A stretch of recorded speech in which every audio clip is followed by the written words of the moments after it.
অক্টোবরের আজকে 9 তারিখ বৃহস্পতিবার শিমলিপাল ন্যাশনাল পার্কের আবার এক নতুন ভিডিওতে আপনাকে স্বাগতম।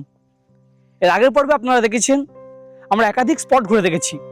তার মধ্যে উল্লেখযোগ্য জোরান্ডা ওয়াটারফলস, বড়াইপানি ওয়াটারফলস, বিস্তরভাবে বড়াইপানি নেচার ক্যাম্প। এখান থেকে চলে গেছিলাম Chahala core area, wildlife safari করেছি, এছাড়া একটি ট্রাইবাল মেলাও দেখিয়েছি। এই পর্বে একাধিক নতুন স্পট নিয়ে আবারও হাজির। চলুন শুরু করি।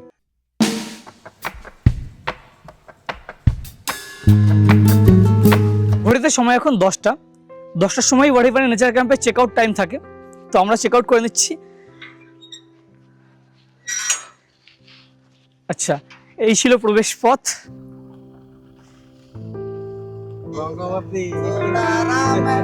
এই শিমলিপাল ন্যাশনাল পার্ক বিখ্যাত টাইগার রিজার্ভ তো বটেই, তার সঙ্গে সঙ্গে এটি একটি ভারতের অন্যতম বায়োস্ফিয়ার রিজার্ভও। তো বায়োস্ফিয়ার রিজার্ভ যদি হয় সেখানে তো বাফার জোন, কোর জোন থাকবে। তো আমরা বর্তমানে আছি বাফার জোনে। এটি বড়াইপানি বাফার জোন, কিন্তু শিমলিপাল ন্যাশনাল পার্কের মধ্যে আছে বিভিন্ন ট্রাইবাল গ্রাম। এই সমস্ত ট্রাইবাল গ্রামের বাড়িঘরগুলির স্ট্রাকচার অনেকটা এরকম, যারা একটু বেশি উন্নত। উপরে আছে টালি বন্দোবস্ত এবং নিচে পোড়া ইট মাটি দিয়ে গাঁথা এবং পাশে মাটির মোলায়েম করা। এখন বর্ষার পর পর মাঠে ফলে আছে ধান, তো ধান ওঠার পরে কিন্তু বিচুলিগুলিকে এভাবে মাটি থেকে উপরে রাখা হবে। আচ্ছা, এই হচ্ছে একটি বাড়ি, এ দেখুন কাঠের বেড়া। ট্রাইবাল ভিলেজের একটি উন্নত বাড়ি পরিকাঠামো। এই শিমলিপাল টাইগার রিজার্ভে আমরা প্রবেশ করেছি পিটাপাটা রেঞ্জ দিয়ে। পিটাপাটা রেঞ্জে প্রবেশ করার মুহূর্তে কিন্তু আমাদের ফোনে নেটওয়ার্ক উড়ে গেছে। এই সমস্ত এরিয়া হচ্ছে নেটওয়ার্ক ওয়ার্ল্ডের বাইরে, এবং এই সমস্ত এরিয়ায় কিন্তু সেভাবে বিদ্যুৎ পরিষেবা নেই। তো পুরো গ্রামের যে সমস্ত বাড়িঘরগুলি আছে সেখানে বিদ্যুতের সাপ্লাই হচ্ছে। দেখুন বিভিন্ন সোলার করা আছে, সোলার মাইক্রোব্রিড করা আছে। সেখান থেকে বাড়িঘরগুলিকে এরকমভাবে কেবল তারের মাধ্যমে বর্তমানে লাস্ট 1 বছর ধরে চলছে এরকম বিদ্যুৎ সাপ্লাইয়ের কাজ। তার আগে কিন্তু কোনো বাড়িঘরগুলিতে এরকমভাবে বিদ্যুৎ সাপ্লাই ছিল না। এই দেখুন আরেকটি বাড়ি, দেখুন উপরে হচ্ছে টালি বন্দোবস্ত, এপাশে কাঠের বেড়া দেওয়া দেখতে পাচ্ছি, এবং কাঠের বেড়ার বাইরে হচ্ছে মাটির প্রলেপ, মানে এখানে যে রাঙা মাটি, লাল মাটির প্রলেপ।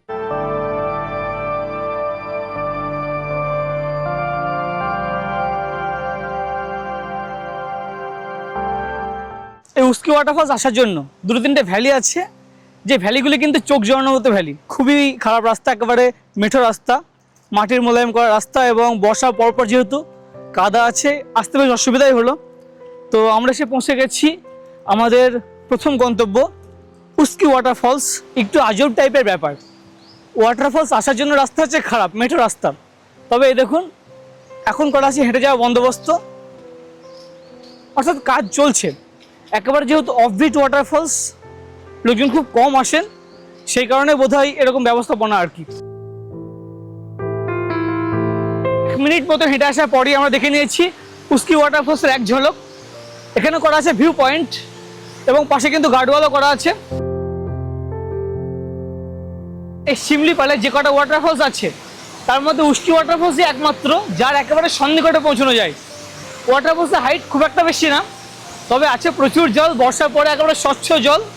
এবং এখানে দাঁড়িয়ে আছি, ওয়াটারফলসের জল গায়ে এসে পড়ছে, দুর্দান্ত লাগছে।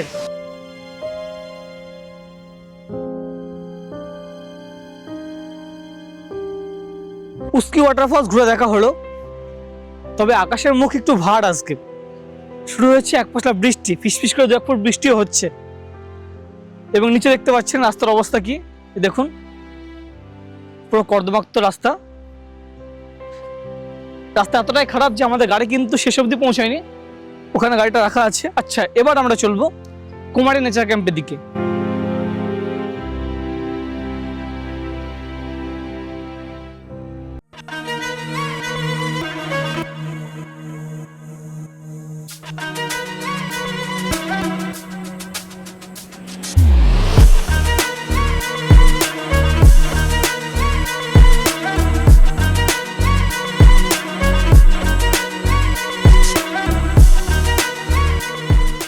গুড়গুড়িয়া গ্রাম পেরিয়ে এসে হচ্ছে এই কুমারী নেচার ক্যাম্প।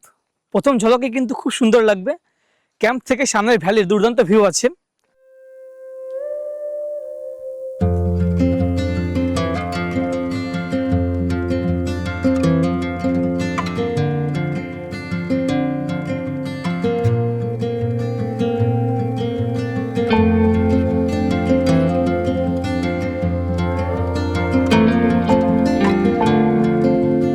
ওয়েদার কিন্তু বেশ মনোরম, হালকা মেঘলা ওয়েদার আছে, কিন্তু ভালো লাগছে, দুর্দান্ত লাগছে।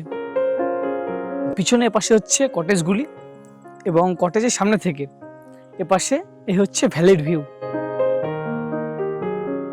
এই কুমারী ইকো কমপ্লেক্সের এরিয়া প্রচুর এরিয়া, সবটাই আপনাকে ঘুরে দেখাবো। তবে যেহেতু সকাল 9টায় ব্রেকফাস্ট করেছি এবং খিদে বেশ লেগেছে, এখন তো দুপুর 2:15, তাই চলে এসেছি লাঞ্চ করতে। যাওয়ার জন্য যে পরিবেশ না, অনবদ্য পরিবেশ, দুর্দান্ত পরিবেশের মধ্যে দিয়ে এগিয়ে চলেছি। এর যে সবুজ প্রকৃতি দেখেই কিন্তু ভালো লাগছে।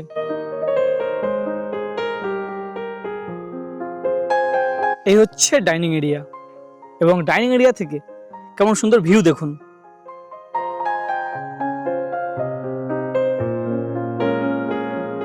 এই কুমারী ইকো কমপ্লেক্সের ডাইনিং এরিয়াটা বেশ সুন্দর। সেপাশে করা আছে চারিদিকে ট্রান্সপারেন্ট কাঁচ, যেখান থেকে সামনের ভ্যালির দুর্দান্ত ভিউ পাওয়া যায়।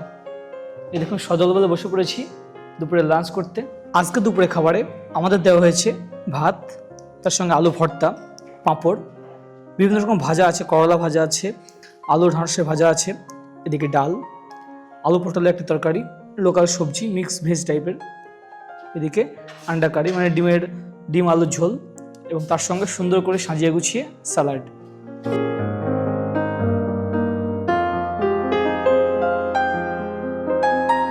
দুপুরে খাওয়া দাওয়া কমপ্লিট, খুব সুন্দরভাবে খাওয়া দাওয়া করলাম।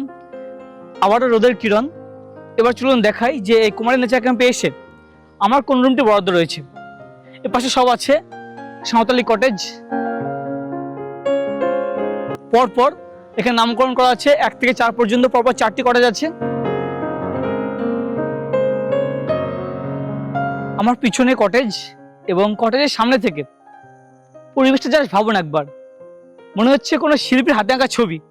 বিস্তীর্ণ ভ্যালি দেখা যাচ্ছে, ওপাশে একাধিক পাহাড় চূড়ায় মেঘের আনাগোনা, এপাশে সূর্যের কিরণ, বর্ষার পরপর সবুজ প্রকৃতি, যা দেখে কিন্তু মুগ্ধ। শিমলিপাল টাইগার রিজার্ভ এসে প্রথম পর্বে আমি ছিলাম বড়াইপানি নেচার ক্যাম্পে। তো সেই নেচার ক্যাম্পের অ্যাম্বিয়েন্স, পরিবেশ, পরিকাঠামো অন্যরকম, এবং এই পর্বে আমি আছি কুমারী ইকো কটেজে। তো এখানকার অ্যাম্বিয়েন্স, পরিবেশ অন্যরকম। এই হচ্ছে 1 নম্বর রুম। এই রুমটি আমার জন্য বরাদ্দ হয়েছে। এই দেখুন বিস্তর রুম, রুমে আছে 2টি সেপারেট সিঙ্গেল বেড, রুমে প্রচুর জায়গা। এপাশে বাবুই ঘাসের তৈরি করা যে বাবুই দড়ি, তাদের তৈরি করা আছে একাধিক চেয়ার টেবিলের বন্দোবস্ত। এপাশে জুতো রাখার জন্য র্যাক, একাধিক ফ্যানের বন্দোবস্ত দেখতে পাচ্ছি।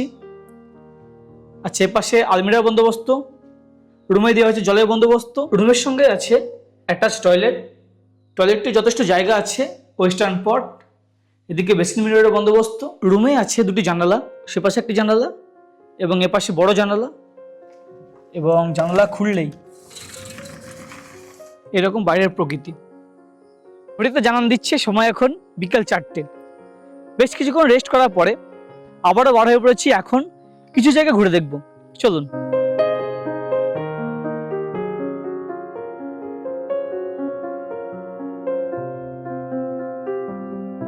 কুমারী ইকো কটেজ এবং গুড়গুড়িয়া নেচার ক্যাম্প প্রায় কাছাকাছি, 2 থেকে 3 কিলোমিটারের ডিস্টেন্স। তো আমরা তো আছি কুমারী ইকো কটেজে, আমরা চলে এলাম গুড়গুড়িয়া ট্রাইবাল ভিলেজ পেরিয়েই হচ্ছে এখানে পাইন ফরেস্ট আছে, এছাড়া অর্কিডারিয়াম আছে, এখানে ট্রাইবাল মিউজিয়াম আছে, এবং গুড়গুড়িয়ার পাশে একটা নদী আছে, খয়রি নদী। পাইন ফরেস্টের পাশেই উঁচু উঁচু শালবন, এবং শালবনের মাঝেই আছে অর্কিডোরিয়াম। এই অর্কিডোরিয়াম গুড়গুড়িয়া রেঞ্জে অর্কিডোরিয়াম, এবং এটি প্রতিষ্ঠিত 1990 সালে। এই অর্কিডোরিয়াম এসে বিভিন্ন রঙের অর্কিড আপনি দেখতে পাবেন। এই অর্কিডোরিয়াম এসে পাশে আওয়াজ পাচ্ছি খয়রি নদীর, সেদিকে একটু আগেই চলেছি। এই দেখুন বিকেলের মুহূর্তে নদীর উপরে সূর্যের আলো ছটা লাগছে, এবং পাহাড়ি নদী, খরস্রোতা নদী। আচ্ছা, এই গুড়গুড়িয়া রেঞ্জে আছে বেশ কিছু পাইন গাছ, এটিও কিন্তু বেশ দর্শনীয়। শালবনের মাঝখানে, শাল জঙ্গলের মাঝখানে কিছু পাইন গাছ, যা কিন্তু আপনাকে আমাদের এরিয়ার উত্তরবঙ্গের দার্জিলিং কালিম্পংয়ের ভাইব দেবে। এই দেখুন লম্বা লম্বা পাইন গাছ, তবে এ পাইনের ধরন কিছুটা অন্যরকম।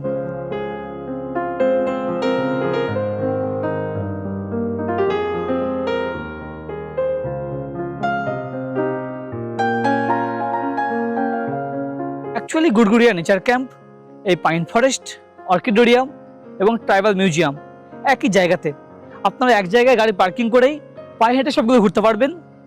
আধা ঘন্টার মতো সময় নিলে কিন্তু সব জায়গাগুলো আপনার কভার হবে। কুমারী ইকো কটেজের পাশে আরেকটি দুর্দান্ত স্পট এই খয়রি নদী এবং তার সঙ্গে যে ব্রিজ।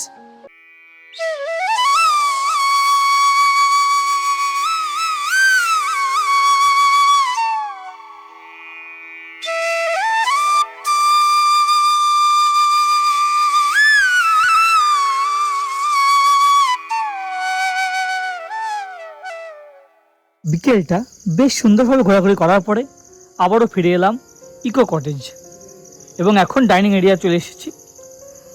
এখন সন্ধ্যাবেলা, সময় হয়ে এসেছে ইভিনিং স্ন্যাক্সের। সন্ধ্যার ইভিনিং স্ন্যাক্সে আছে ভেজ পকোড়া এবং সাথে চা।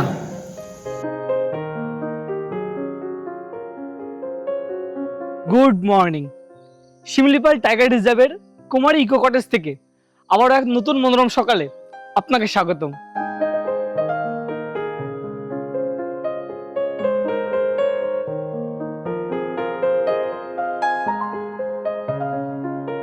ঘড়িতে এখন সময় সকাল 8টা।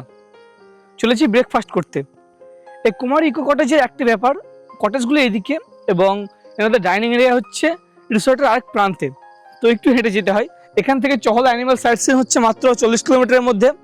আমরা গেছিলাম গুড়গুড়িয়া, তো গুড়গুড়িয়া হচ্ছে 3 কিলোমিটার। এছাড়া এখান থেকে বড়েবানি ওয়াটারফলস 25 কিলোমিটার। এছাড়া অসুরখল ওয়াটারফলস হচ্ছে 5 কিলোমিটার। অ্যাকচুয়ালি আমাদের প্ল্যান ছিল অসুরখল যাওয়ার, তবে এখন রাস্তা খুবই খারাপ, লাস্ট 3 কিলোমিটার হেঁটে যেতে হবে এবং পুরো কর্দমাক্ত রাস্তা, সেই কারণে যাওয়া সম্ভব হচ্ছে না। এছাড়া আপনার জোরান্ডা ওয়াটারফলস এখান থেকে 38 কিলোমিটার। সবই তো আপনাকে ঘুরিয়ে দেখিয়েছি এর আগের পর্বে। আমরা সকালে ব্রেকফাস্ট করে আগে চলবো রামতীর্থ ক্রোকোডাইল প্রজেক্ট, এখান থেকে হচ্ছে 30 কিলোমিটার ওই রাস্তা পথে। আপনাদের সুবিধার্থে আমি শিমলিপাল টাইগার রিজার্ভে 2টি পর্ব করেছি। প্রথম পর্বটি এই পর্বের পরে অবশ্যই দেখুন, অনেক হেল্প হবে। আপনি বুঝে গেছেন এই কুমারী নেচার ক্যাম্পে অনেকটাই এরিয়া এবং এখানে বিভিন্ন অ্যাক্টিভিটিস করতে পারেন। বিশেষ করে বাচ্চারা আসলে চাইল্ড পার্ক আছে, বর্তমানে হেঁটে চলেছি সাইকেলিং পাথ। এখানে কিন্তু আপনারা সাইকেল চলে ঘুরে বেড়াতে পারেন। এখানে ক্যাম্পের তরফ থেকেই সাইকেলের বন্দোবস্ত আছে। প্রচুর এরিয়া, মানে আপনারা হেঁটে চলে কিন্তু এখানে অনেকটা সময় অতিবাহিত হবে। নেট দুনিয়ার বাইরে যদি আপনারা সময় কাটাতে চান, আপনাকে আসতে হবে এই শিমলিপাল। এই হচ্ছে কুমারী নেচার ক্যাম্পের ওপেন অ্যাম্পি থিয়েটার। এখানে এই যে ঝাউ গাছ, এর সামনে এই দেখুন এই যে লোকেশন। এখানে যদি ফোন রাখা যায় তবে কিন্তু এক দাগ নেটওয়ার্ক আসবে, 1 ইঞ্চি সরালেও আবার নেটওয়ার্ক আসবে না, অর্থাৎ বাড়ির সঙ্গে আপনারা কথা বলতে পারবেন। আর ডাইনিং এরিয়ায় এই যে জানালা আছে, জানালা কোনায় যদি আপনারা দাঁড়ান সামান্য নেটওয়ার্ক আসবে। বসে পড়েছি সকালে ব্রেকফাস্ট টেবিলে। ব্রেকফাস্টে আছে পুরি, তার সঙ্গে ঘুগনি, একটি তরকারি, উপমা এবং একটি ডিম সিদ্ধ দিয়েছে সাথে। এখন সময় হয়ে এসেছে এই কুমারী নেচার ক্যাম্পকে বিদায় জানানোর। লাগেজপত্র নিয়ে চেক আউট করছি আমরা। আগেই চলবো রামতীর্থ ক্রোকোডাইল প্রজেক্ট এবং বাংলাদেশের দিকে। এই সমস্ত নেচার ক্যাম্প পেলে আপনার কিন্তু ছেড়ে যেতে ইচ্ছা হবে না, মনে হবে এখানে থেকে যাই এবং সময় অতিবাহিত করি। তবে আগে যেতে হবে সামনের দিকে।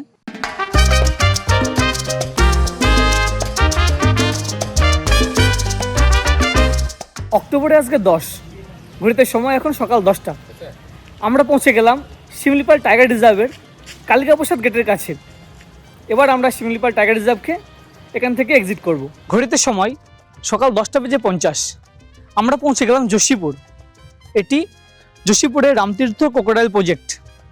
এ হচ্ছে তার প্রবেশ পথ এবং ডান দিকে টিকিট কাউন্টার। আমরা যেহেতু প্যাকেজে আছি তো টিকিট তো দাদাই কেটে নিলেন, আমরা ভিতরে প্রবেশ করব।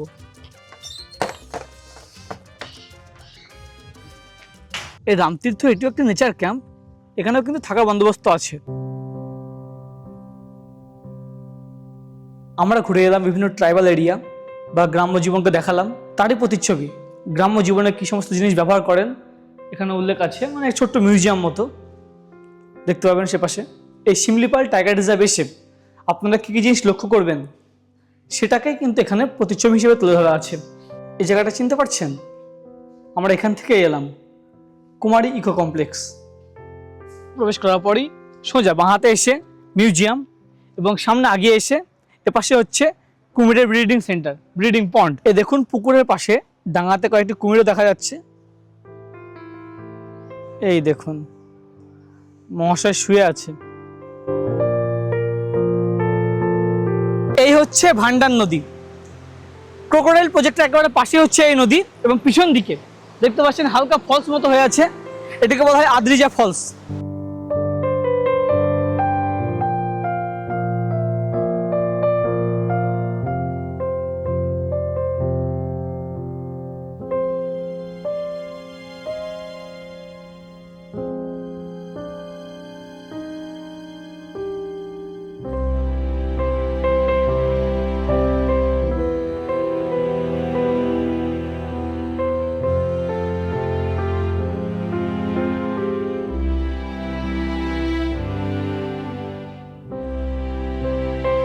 ভান্ডার নদীর ধারে এই যে জায়গা, এটা একটি পিকনিক স্পটও বটে। সেই কারণে দেখছি স্থানীয় অনেকে এসে এখানে আড্ডা দিচ্ছে। দেখুন সে পাশে বসার বন্দোবস্ত আছে, অনেকে এসে বসেও আছে দেখতে পাচ্ছি। ও পাশে কাপলরাও অনেকে আছে। ঠিক আছে, একটা ভালো জায়গা ঘুরে দেখলাম। এই শিমলিপাল টাইগার রিজার্ভ 3 রাত 4 দিনের প্যাকেজে আমি ঘুরছি এবং আমি চলে এসেছি জঙ্গলকোনা ট্যুর অ্যান্ড ট্রাভেলসের আমন্ত্রণে। আমার সঙ্গে রয়েছে প্রণব দা। নমস্কার দাদা, কেমন আছেন? হ্যাঁ নমস্কার সবাইকে, ভালো আছি। আচ্ছা, বলছি যে আমরা যে 3 রাত 4 দিনের প্যাকেজে ঘুরছি, এক্ষেত্রে কেমন কি খরচ আছে বলো? এক্ষেত্রে 3 রাত 4 দিনের যে প্যাকেজ রয়েছে, আপনাকে খড়গপুর টু খড়গপুর এটা করে দেওয়া হয়, বা আপনারা বালাসোর থেকে চাইলেও বালাসোর থেকেও করে দেওয়া হয়। তো সুন্দর এই প্যাকেজ। এর মধ্যে আপনারা ধরুন, এটা ভিআইপি প্যাকেজ আমরা বলি।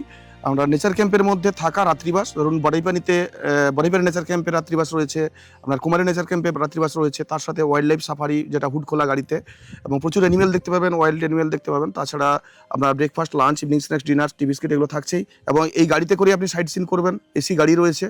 তো সবকিছু সুবিধা মতো টোটাল আপনার সুন্দরভাবে ঘুরতে পারবেন। এতে দুজন হলে বেশি একটু খরচ হবে, তাতে গাড়িতে বেশি মূলত খরচ আছে। তাতে আপনার ধরুন 42,000-এর মতো পড়ে যাচ্ছে। আচ্ছা, আর আপনারা যদি এটা 4 জন যদি হন, 4 জন হলে তাতে আপনার 65,000 মতো হবে। আর যদি এটাতে 6 জন যদি হন, তাতে আপনার আসবে এটা ওই 85 মতো। আচ্ছা, শিমলিপালের তো ডে আউটিং এর প্যাকেজও হয়, সেক্ষেত্রে আপনার সেক্ষেত্রে বাড়ি পদার্থে রেখে আপনার ডে আউটিং হয়। ডে আউটিং যেটা হয় তাতে আপনার এটা কম খরচের মধ্যে হবে। মিনিমাম তাতে 6 থেকে 7 জন বা 8 জনের জন্য। আচ্ছা, তাতে কম হলে কিন্তু প্যাকেজের মূল্য একটু বেশি হবে। 3 রাত 4 দিন যদি হয় তাতে 9,500 করে পার পার্সন থাকছে। আচ্ছা, আর 2 রাত 3 দিন যদি হয় তাতে 7,500 করে থাকছে। ঘড়িতে সময় প্রায় 1টা। আমরা যোশীপুর ক্রস করে গেছি এবং আবার দাঁড়িয়ে গেলাম দুপুরে লাঞ্চের জন্য। একটু তড়িঘড়ি লাঞ্চ আজকে। এ হচ্ছে হোটেল ভাটিকা।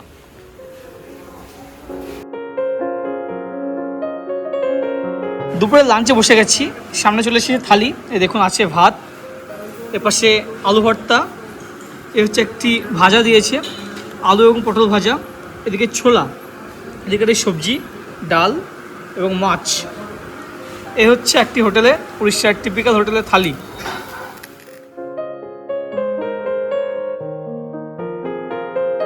সময় বিকাল 3:30। ফাইনালি আমরা এসে পৌঁছে গেলাম খড়গপুর। একেবারে খড়গপুর স্টেশনে দোরগোড়ায় আমাদের গাড়ি এসে পৌঁছে গেছে। এরকম স্টেশন